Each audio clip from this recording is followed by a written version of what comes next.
Matapos maglabas ng kanya-kanyang statement ang ABS-CBN at TV5 kaugnay sa termination of contract at naging paksa ng tsismisan ay ang sinabi sa statement ng ABS-CBN na we know we have obligation to fulfill and we're working as hard as we can to honor them.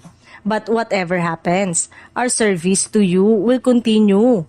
We will find ways to reach you, just as we found our way back to you after losing our franchise. Siyempre, yung sinasabi ng ABS-CBN na we will find ways to reach you ay pwedeng sa GMA7 nila ilagay ang iba nilang programa, kagaya ng ginawa sa It's Showtime at ang collaboration nila sa Pinoy Big Brother.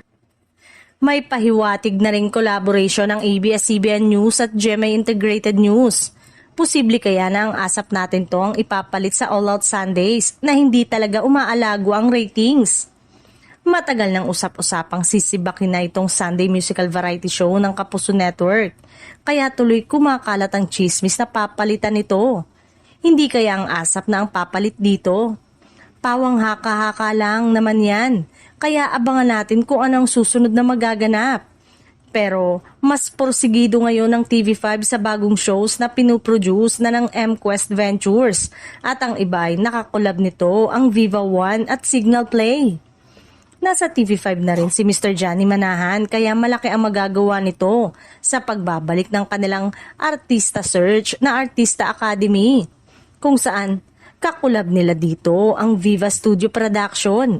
Malaking challenge din sa TV5 at MQuest na mapalakas ang kapatid network sa pamamagitan ng mga bagong programang ilulunsad nila.